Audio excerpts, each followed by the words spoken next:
안녕하세요. 반갑습니다. 허재삼 작가입니다. 오늘 제가 여러분들께 소개해 드릴 책은요. 엘렌 랭어 작가님이 지은 늙는다는 착각이라는 책입니다. 먼저 목차를 보겠습니다. 1장 20년 젊어진 사람들 시계 거꾸로 돌리기. 2장 건강한 삶에 관하여 통제력 되찾기. 3장 모든 것은 변한다. 변화에 주목하기. 4장 무엇이 우리를 병들게 만드는가. 고정관념 버리기. 5장 하루를 살아도 온전하게 살 권리. 주변 환경 재설계하기. 6장 말이 정신을 지배한다. 제대로 된 언어 사용하기. 7장 어디까지 사실로 받아들여야 할까. 이름표와 숫자 경계하기. 8장 어쩌면 가장 무책임한 사람들. 전문가의 한계 인식하기. 9장 늙는다는 착각. 지혜롭게 나이 드는 법. 10장 마지막 순간까지 건강한 사람. 건강 학습하기. 그러면 본문으로 한번 들어가 보겠습니다. 나이가 들면 생기는 자연스러운 일. 시간을 되돌릴 방법은 없다. 흘러가는 시간에 조금씩 잠식당하며 한 살 한 살 나이 들다 보면 젊음의 활력은 어느새 추억이 된다. 그러다 고질병이 건강과 기력을 좀 먹어갈 때 우리가 할 수 있는 최소는 우아하게 운명을 받아들이는 일 정도다.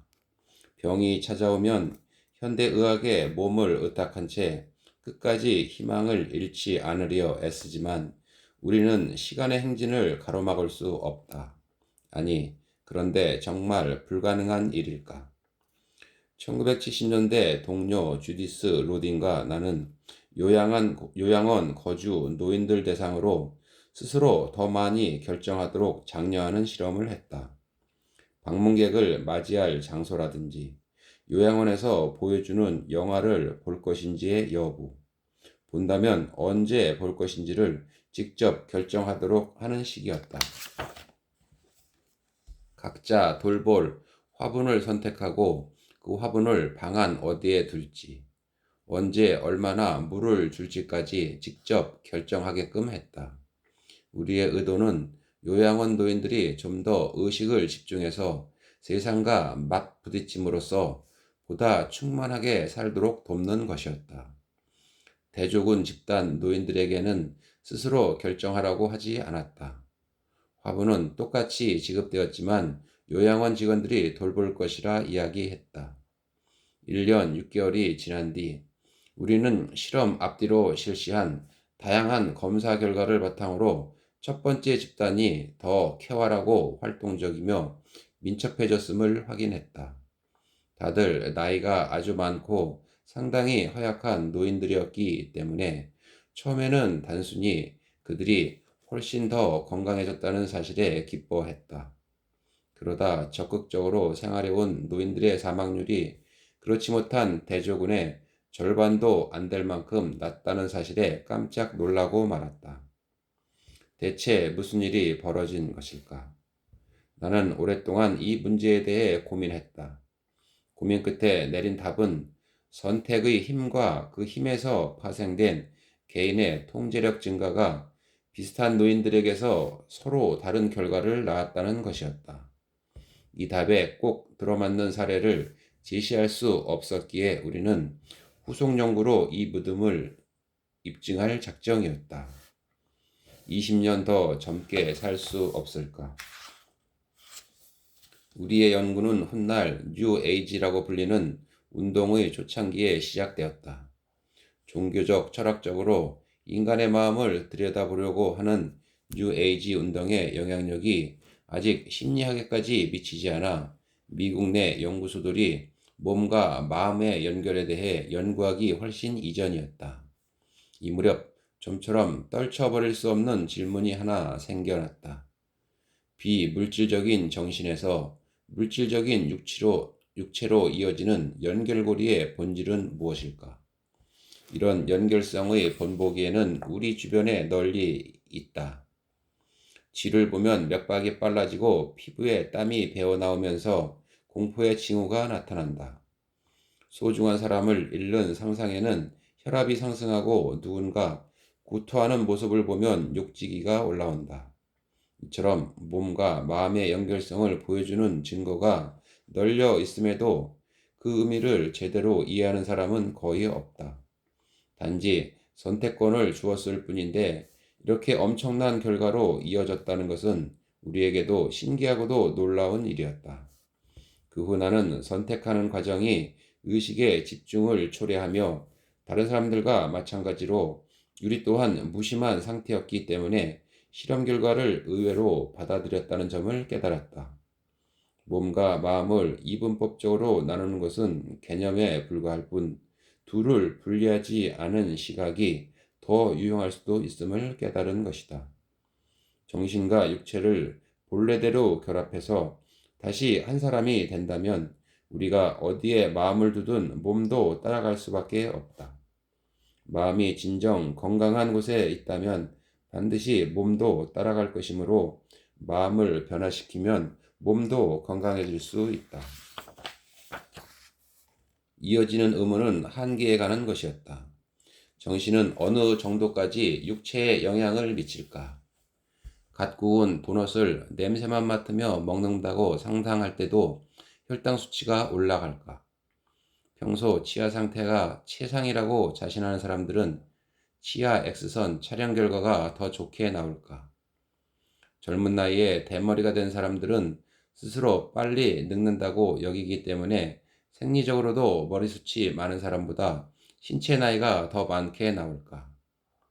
성형수술로 생김새가 젊어진 여자들은 남들보다 천천히 늙어갈까? 이 같은 의문이 막연해 보일지 몰라도 의문을 품어볼 가치는 있었다. 우리가 나이를 가늠하는 기준. 요양원 노인들과 화분으로 시도한 첫 실험 이후 몇 년이 지난 1979년, 나는 이 문제를 노인 집단 대상으로 계속 실험해 보기로 마음먹었다. 학생들과 나는 심리적인 시계를 되돌렸을 때 인간의 생리 상태에 어떤 효과가 나타나는지 알아보기 위해 훗날 시계 거꾸로 돌리기 연구라고 불리는 실험을 고안했다. 이 실험에서 우리는 1959년의 세상을 재창조하여 피실험자들에게 20년 더 젊은 나이로 살라고 요구할 작정이었다. 마음을 20년 전으로 되돌리면 몸에도 그 변화가 반영될까? 새로운 아이디어가 흔히 그렇듯 이 아이디어도 처음에는 황당한 시도로 여겨졌다. 하지만 생각할수록 가능성이 있을 것 같았다. 마침내 우리는 노력할 만하다는 결론에 도달했다. 우리는 연구 결과를 수치화할 수 있도록 노화의 뚜렷한 생물학적 지표를 찾고자 저명한 노인병 전문의들에게 의견을 구했지만 놀랍게도 그런 지표는 존재하지 않았다. 실제 나이를 모른다면 아무리 과학을 동원하더라도 누군가의 나이를 정확하게 알아낼 수는 없다. 그러나 연구를 위해서는 실험 이전과 이후에 달라진 피험자의 노화 정도를 측정할 수단이 필요했으므로 우리는 정신적, 신체적 노화 정도 판단에 적합한 기준을 정하기로 했다. 평가 기준에는 체중과 민첩성, 유연성과 더불어 안경으로 교정하기 전후의 좌우 시력과 통합 시력, 맛에 대한 민감성이 포함되었다. 우리는 실험 참여 예정자들이 종이와 연필로 얼마나 빠르고 정확하게 미로 찾기를 완수할 수 있는지 평가하기 위해 지능 검사를 실시하고 시각적인 기억력도 측정하기로 했다. 사진도 찍을 작정이었다. 외모의 변화까지 평가하기 위해서였다. 마지막으로는 피험자 스스로 평가하는 심리검사가 계획되어 있었다. 모든 검사 결과는 참가자 선별에 도움을 주고 연구 말미에 잠재적인 심신 개선 여부를 측정하는 수단으로 이용될 예정이었다.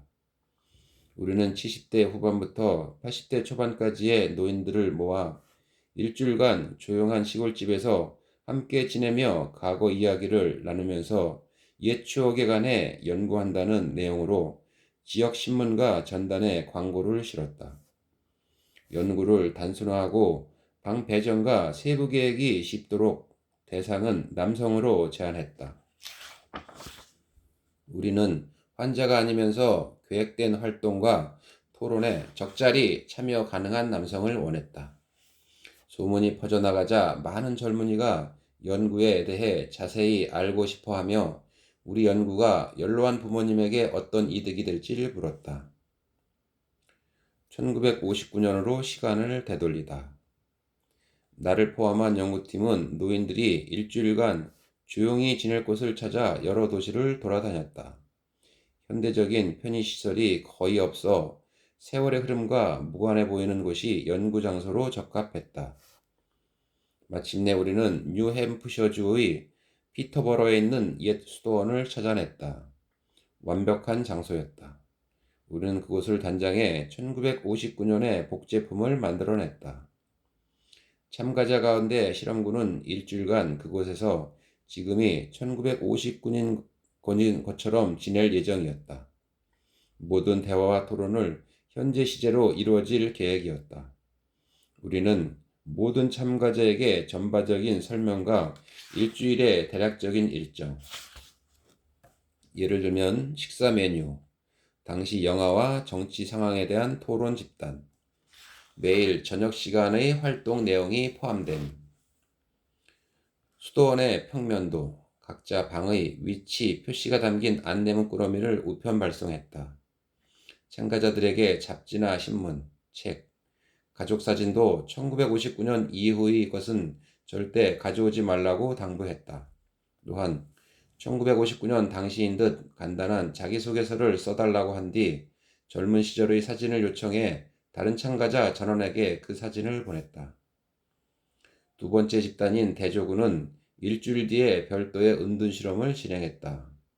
그들 역시 첫 실험군과 똑같은 환경에서 지내며 1959년에 일어난 일에 관한 활동과 토론을 즐길 예정이었다. 그러나 자기소개서는 과거 시제로 작성되었고 사진도 현재의 모습이었으며 일단 은둔처에 입소하면 과거를 회상함으로써 지금은 1959년이 아니라는 사실에 주로 정신을 집중할 예정이었다. 시계를 실감나게 거꾸로 돌리려면 상황 설정부터 설득력 있어야 했다. 따라서 우리는 1959년의 일상이 어떠했는지 주의 깊게 연구했다. 당시의 정치 상황 및 사회 문제의 특징과 사람들이 즐겨 보고 듣던 TV와 라디오 프로그램, 그들이 실제로 맞닥뜨렸을 물건들을 파악했다. 어려운 일이었지만 다행히 꽤 그럴듯하게 과거 환경을 흉내낼 수 있었다. 오리엔테이션을 받기 위해 모인 실험군 참가자에게 이 연구에 참여하는 동안 과거의 경험을 현재형으로 말해야 한다는 점을 설명했다. 연구에 임하는 최선의 방법이 단순한 회상이 아님을 강조했다. 가능한 한 그들의 정신을 완벽하게 과거로 되돌려 놓아야 했다. 설명하며 느낀 흥분이 지금도 생생하다. 육체를 지배하는 마음의 힘. 그렇게 우리는 IBM 컴퓨터가 방 전체를 차지할 만큼 크고 팬티 스타킹이 미국 여성들에게 막 알려진 50년대에서 일주일을 보내게 되었다. 수도원에 들어온 뒤에는 매일 만나서 미국 최초의 인공위성인 익스플로러 1호 발사. 건강한 삶이란 무엇일까? 이 연구는 이후 수십 년간 노화에 관한 시각뿐만 아니라 한계에 대한 나의 견해까지 전반적으로 바꾸어 놓았다. 시간이 흐르면서 나는 생물학이 곧 숙명이라는 믿음을 점점 멀리하게 되었다. 우리의 발목을 잡는 것은 신체가 아니다. 신체적인 한계를 믿는 사고방식이다. 지금 나는 질병의 진행과 관련해 우리가 반드시 옳다고 여기며 따르는 의학 지식 중 어느 것도 진실로 여기지 않는다. 일군의 노인들이 각자의 인생에 그토록 극적인 변화를 가져올 수 있다면 다른 사람들도 그럴 수 있다. 그러려면 우선 우리가 인식하고 있는 한계가 정말로 존재하는지 의문을 품어야 한다. 예를 들어 우리는 대개 나이가 들면 시력이 나빠지기 마련이고 고질병은 나올 수 있으며 바깥 세상이 젊은 시절에 느끼던 것처럼 내게 꼭 맞지 않으면 뭔가 잘못하고 있다고 여긴다. 사회 전체가 건강에 엄청난 관심을 쏟는데도 정작 건강한 삶을 누리는 방법에 대해서는 거의 알지 못하는 이유가 무엇일까? 우리는 잡지에 실린 수많은 기사를 읽는다. 건강 증진을 목표로 하는 책과 TV 프로그램은 산처럼 쌓여 있으며 많은 사람이 건강과 체력 단련에 집착한다. 하지만 마음속 깊은 곳을 유심히 들여다보면 우리가 건강에 전혀 조율되어 있지 않음을 알 수 있다. 동기와 행동은 종종 우리가 추구하는 건강에 이르는 길에 오히려 직접적인 방해물이 되기도 한다. 우리는 건강에 관해 스스로 한계를 만들지 말고 좀 더 의식을 집중해 건강 문제에 접근할 필요가 있다. 건강에 의식을 집중한다고 해서 올바르게 먹는다거나 운동해야 한다거나 의학적인 조언에 따라야 한다는 것은 아니다. 물론 그러지 말라는 의미도 아니다. 뉴 에이지풍의 대한의술이나 질병에 대한 전통적인 이해 방식에 관한 이야기도 아니다. 우리를 위축시키는 사고방식뿐만 아니라 건강과 행복에 대해 스스로 설정한 한계로부터 자유로워져 몸소 자신의 건강을 챙기는 수호자가 되는 일의 중요성을 깨닫자는 것이다.